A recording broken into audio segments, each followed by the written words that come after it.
पेंशनधारियों, EPS 95, EPFO और बहुत सारे जो हमारे भूतपूर्व रिटायर जो हमारे सैनिक हैं जो जगह जगह काम कर रहे हैं। आपने बुडवाना की बात की, हम आपको और बता दें कि जो हमारे अमरावती और हमारे महाराष्ट्र के कई क्षेत्रों का जो सैनिकों के साथ अव्यवहार हो रहा है, NTPC के अंदर डोभाल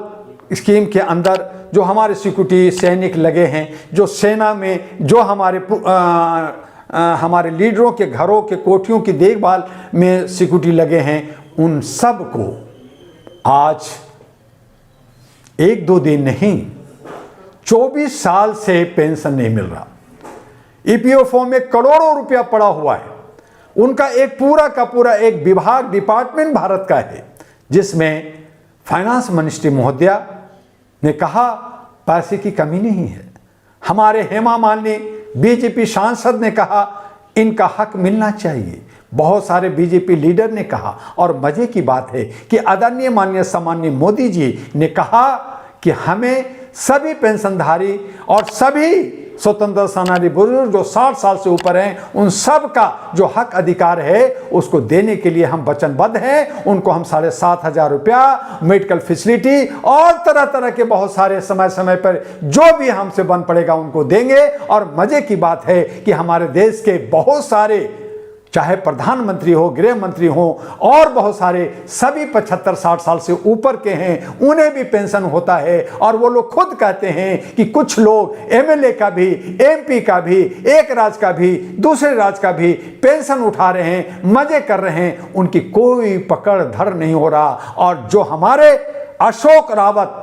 जी लगातार जो जंतर मंतर पर, बॉम्बे के आजाद मैदान पर और जगह जगह और मंत्रालय में खाक छानकर बहुत बार उन्होंने मेमोरेंडम दिया, बहुत बार उन्होंने एप्लीकेशन दिया, चीख रहे हैं, चिल्ला रहे हैं। उनके अन्य साथी भी अलग अलग तरीके से वो आवाज दे रहे हैं, लेकिन सरकार बार बार बड़े बड़े आश्वासन हम अभी दे रहे हैं, हम अभी दे रहे हैं, हम इतना दे रहे हैं, हम उतना दे रहे हैं, लेकिन सब ढाक के 3 बात सिर्फ आश्वासन और आश्वासन मिल रहा है। इसमें मेरे बहुत सारे सैनिक स्वर्ग सिधार गए, बहुत सारे पेंशनधारी दुनिया छोड़ दिए। वो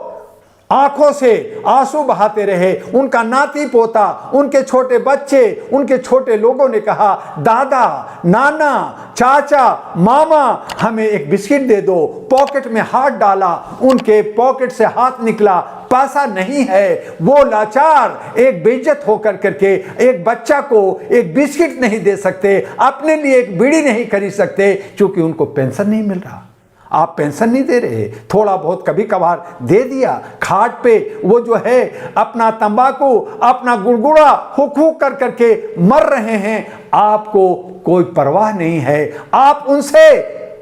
BOL में, आप जो है उनसे इलेक्शन के वक्त में, आप उनसे अन्य चीजों में उनसे काम लेते रहते हैं, सुरक्षा में, आप उनकी जो है जनगणना में, आप अन्य कामों में उनसे काम लेते रहते हैं, लेकिन उनका पेट खाली होता है, भूख से बिलबिला रहे हैं, कपड़े उतार करके रो रहे हैं, आंसू गिरा रहे हैं। आप देखिए जंतर मंतर पे, आप देखिए प्रेस क्लब में, आप देखिए जहां जहां वो आवाज उठा रहे हैं, वो जो है विभाग के गेट पे अपना कपड़ा उतार करके रो रहे हैं, अपना टोपी उतार कर करके वो राष्ट्र का एक तरह से अपमान हो रहा है। और आप हैं कि कोटन डाल करके कान में उनको जो है सुनते नहीं हैं, देख तो रहे हैं, अंधे हो गए हैं, लेकिन उनको न्याय और उनका हक अधिकार, उनकी रोटी, उनका कपड़ा उनको मुयस्सर नहीं हो रहा है। और तो और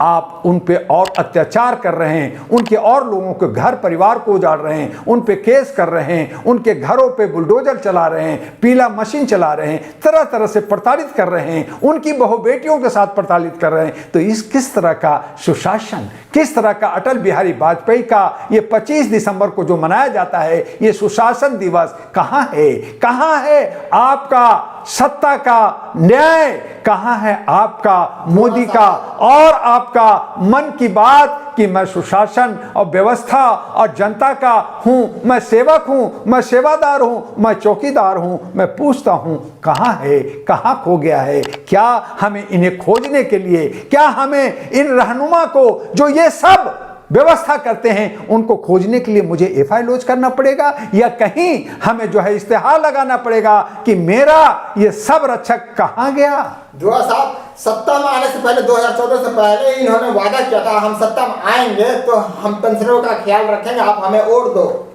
बिल्कुल सही कह रहे हैं, ये वादा हमेशा करते हैं।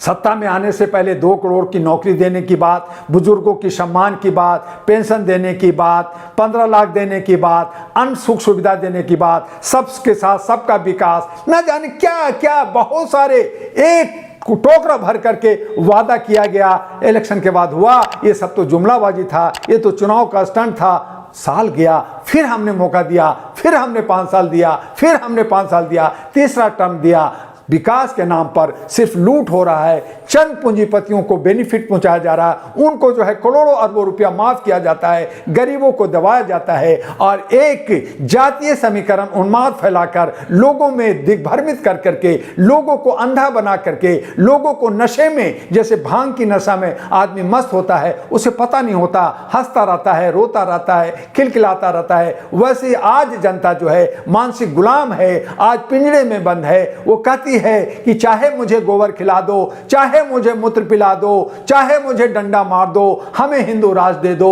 हम तो जो है मुसलमानों को मारेंगे, हम तो उसको खाएंगे, हमें तो नरभच्ची बना दो, हमें तो एक दूसरे को उड़ा दो, हमें जो है इस तरह से लोगों में कुछ इस तरह की गलतफहमियां फैला करके, और कहीं ना कहीं हमारी सोच, हमारी बुद्धि भ्रष्ट हो गई है, हम कहीं ना कहीं नपुंसक हो गए हैं, हम कहीं ना कहीं दिग्भ्रमित हो गए हैं, और कहीं ना कहीं हम अपने आप को जो है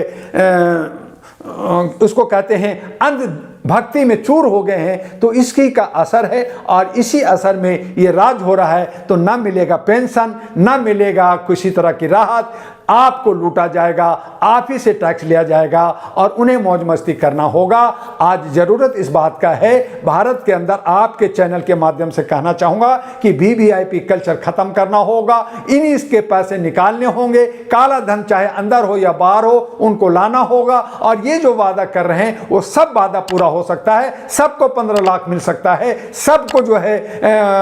वोटर पेंशन मिल सकता है, सबको राहत मिल सकता है, सबकी समस्याएं समाधान हो सकता है। इसलिए आपको इन तमाम को बाहर करना होगा, एक नया विकल्प अहरा नेशनल पार्टी एनपी के साथ खड़ा होना होगा, और देखेंगे कि डॉक्टर दुआ ने जो प्रोजेक्ट बनाया है उससे भारत कितना विशाल, कितना खुशहाल, कितना अमन और कितना ही जो है गौरवशाली होगा। अखंड भारत तो छोड़िए साहब, हम विश्व गुरु होंगे, थे और होंगे, और दुनिया हमारे भारत के सामने झुकेगा पैरों के नीचे। आज वो हमारे पैरों को के नीचे, अपने पैरों के नीचे दबा रखा है। कल अगर डॉक्टर दुआ की बातों को जनता समझे और यहाँ के बुद्धिजीवी समझे तो हम इन तमाम लोगों को अपने पैरों के नीचे कुचल सकते हैं, दबा सकते हैं और खुद विश्व गुरु बन सकते हैं।